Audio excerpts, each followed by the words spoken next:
Namaste, friends. Peace, peace. May all beings be at peace. May all beings be at peace. What does peace mean to you? Is it natural to have peace or more natural to have anxiety? How many times have we prayed for peace in a family or peace in our own mind, peace in our heart, peace in the world? Peace, peace, peace.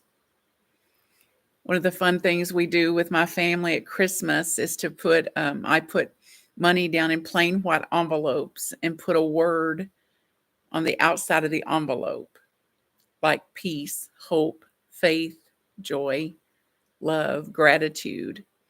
And I asked them to pick an envelope that is like their white stone word. What is it they're going to intend for this year, for this holiday season or this year? And throughout my life of doing this, which has been several in my adult life, my dad always dug through the envelopes to find the one that said peace. He wanted peace. I think peace of mind. He didn't talk about world peace or the unrest in the world.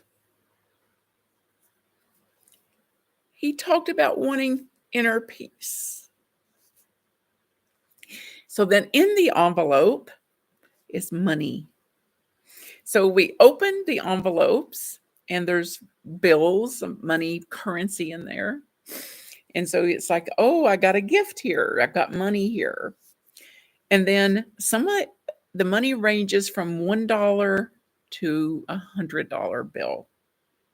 So somebody got the least and somebody got the most.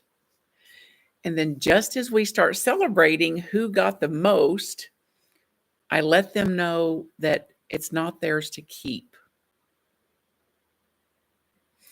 That the money that they have been given is to be given.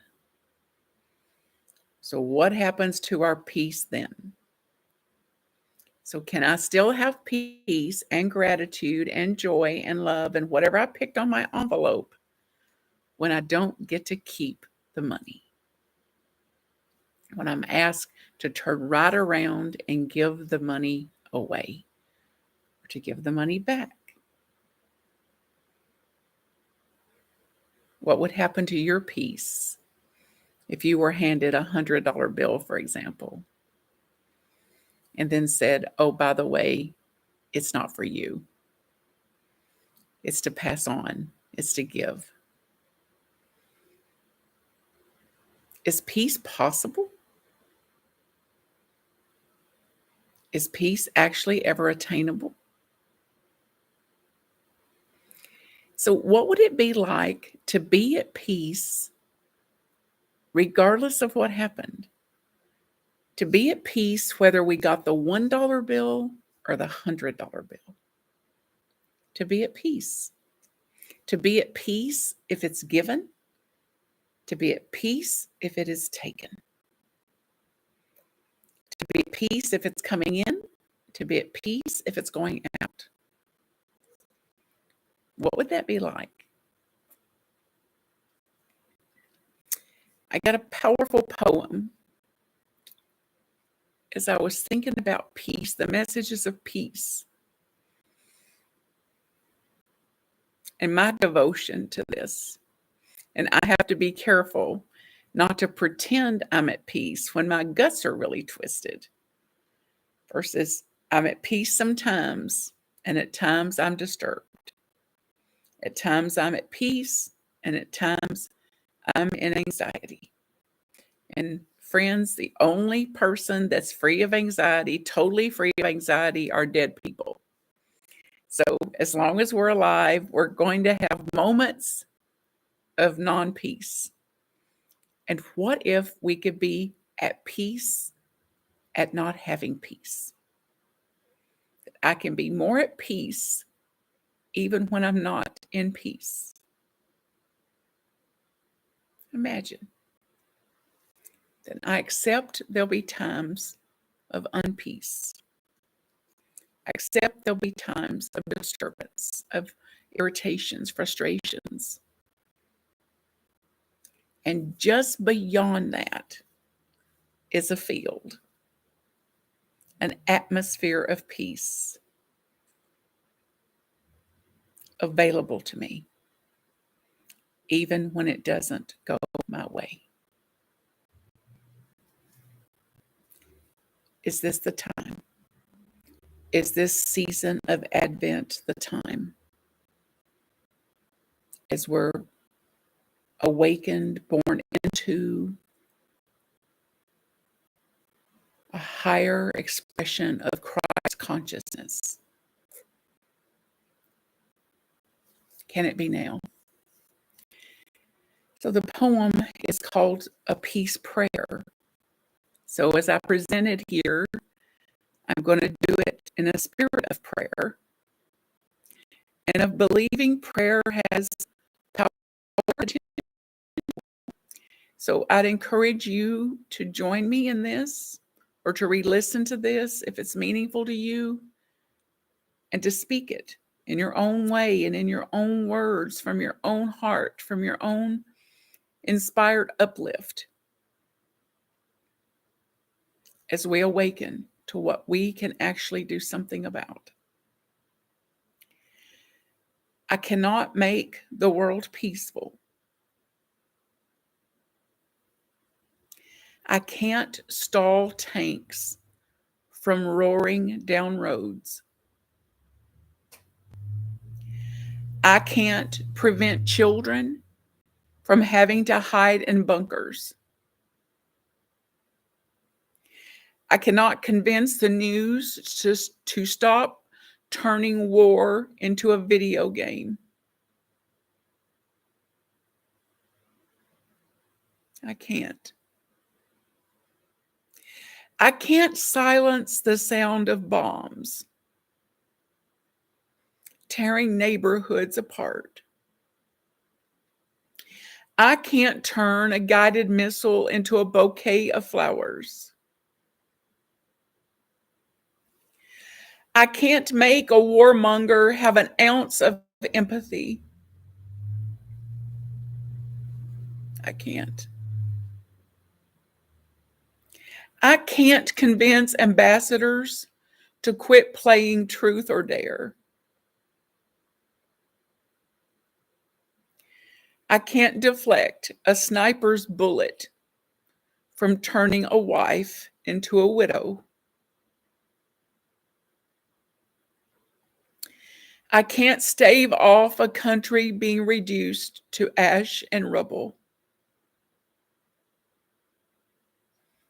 I can't. I can't do any of that.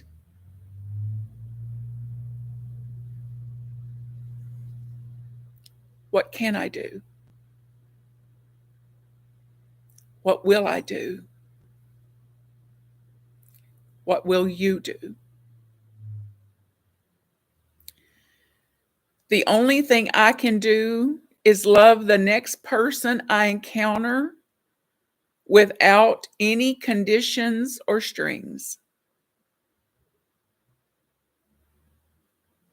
I can do that. I can do some of that. I can do better at that.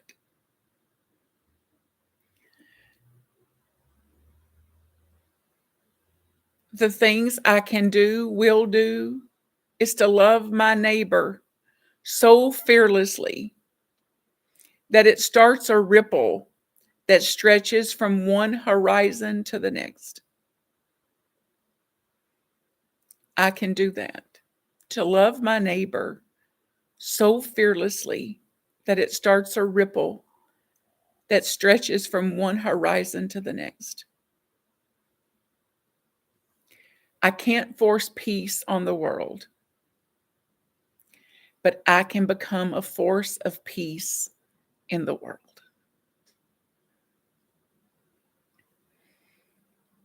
Sometimes all it takes is a single lit candle in the darkness. A single lit candle in the darkness. Sometimes that's all it takes to start a movement,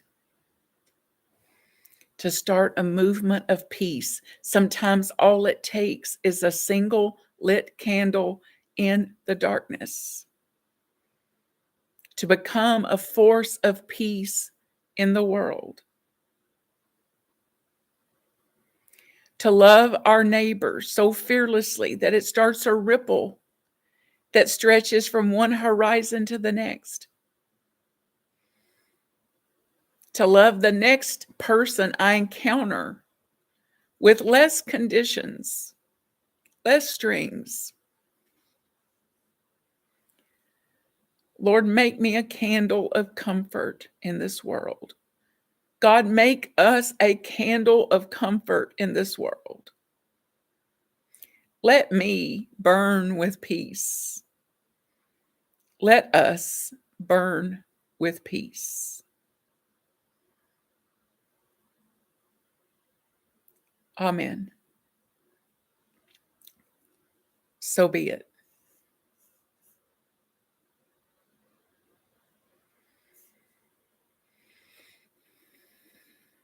So, how? Now, what? Who can you extend your deeper peace to? How can we mend the breach between the world as it is, as power, and the world as it can be, as peace?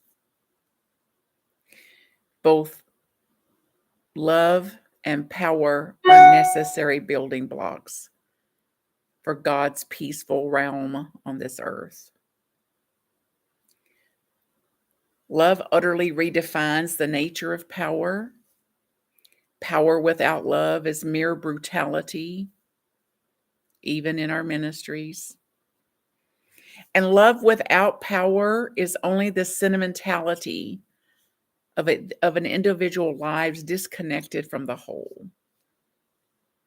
So the Gospels have told us in its fullness holds love and power together, and together creates hope and healing for the world, peace for the world.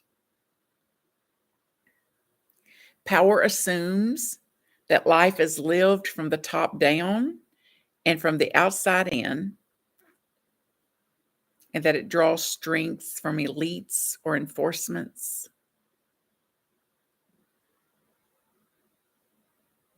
The gospel offers us the inefficient, not so clean, multi-layered, long haul way of love. And love is lived much more from the bottom up and from the inside out. And so is peace. So, can we use our holy discontent as we claim and pray for and desire a world at peace to do our own spiritual work? And to know that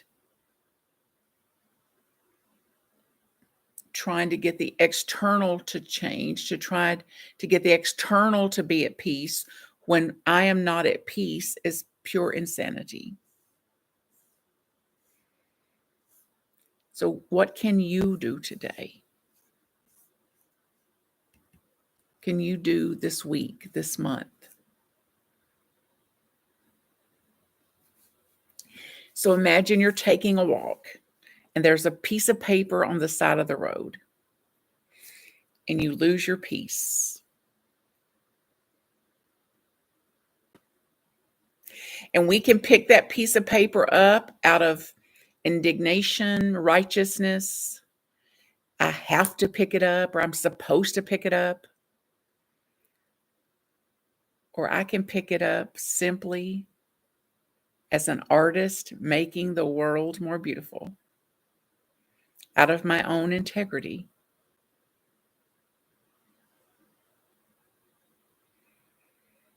And my mind doesn't have to say, I'll pick this one up, but I'm not going to pick up every single piece of litter I see. Nor does our mind have to say, what idiot threw this piece of paper down here? This is the kind of person who puts war in the world, more violence in the world.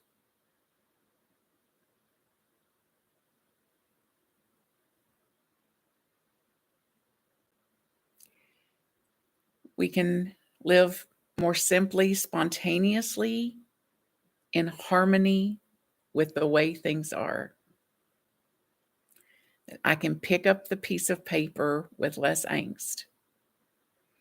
I can pick up the children's socks off the floor with less angst.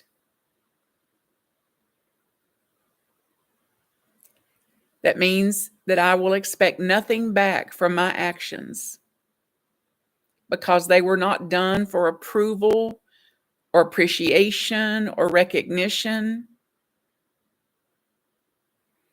So, freer of seeking, I will have greater peace. The hell is in the seeking. The disharmony is in the seeking. So, with less seeking, I can't help but to share a more radiant, beautiful energy that's going on inside of me that is like a beacon of light for the world, for others, for people, for the next person I encounter.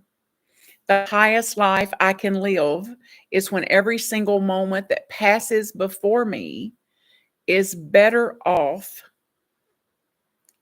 because of the way I related to it. So, serving the present moment with all of my heart and soul, regardless of what the moment is. Imagine what the world would be like if everyone did that.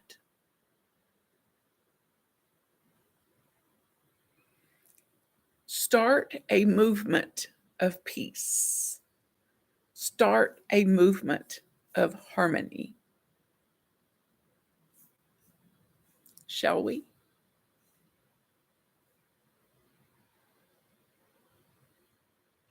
By raising whatever appears before you, and me raising whatever appears before me, if I can't even serve what is put in front of me, how am I going to change the world? How are you going to change the world if you can't and won't serve what is right in front of you? And if we're going to continue to get upset about conditions in the world, and that I'm then edgy with everyone around me, snarky, snippy, sarcastic, whatever it is, I'm not helping anyone. I'm not creating a world that works for all. I'm not let there be peace on earth and let it begin with me. I'm not that. And if I can't create harmony within myself, within my own household, what right do I have to complain about countries shooting missiles at each other? I don't. So I've got to live that life. I've got to live that life. I've got to live by my own philosophies instead of dumping my philosophies out on other people or other countries.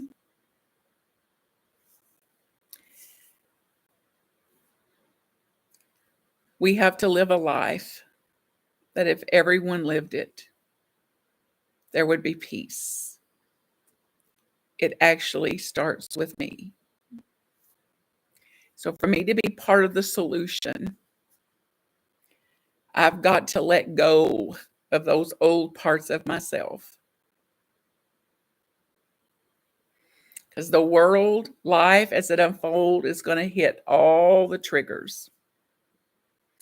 Whatever I'm feeling going on inside of me when this happens, this reactive energy, I've got to grow up enough spiritually, emotionally mature enough around that to not ever act based on those triggers,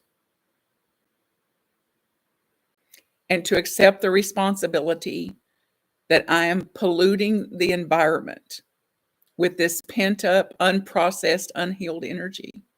And good will not come from that. Peace will not come from that. World peace will not come from that.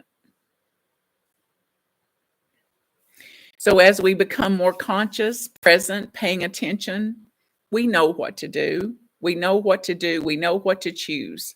The moment is in front of us, right here, right now. It doesn't have to be in words. The piece of paper on the ground, the person who needs some help, whatever it is, our response becomes obvious, clear, thoughtful, intentional. The deepest truth is that it doesn't even matter what we do. What matters is our motive for doing it.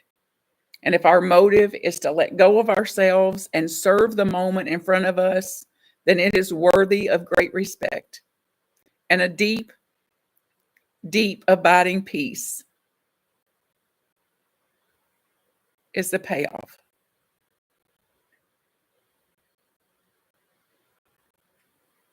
Spread light. Start a movement of peace. Together we can do what one cannot do alone. I can become a force of peace in the world. I can't force peace on the world. And I can become a force of peace in the world. Sometimes all it takes is a single lit candle to start a movement. Let me burn with peace. God, make me a candle of comfort in this world. God bless you. Let me know how I can support you. ArthurCreek.com. Peace, peace, peace.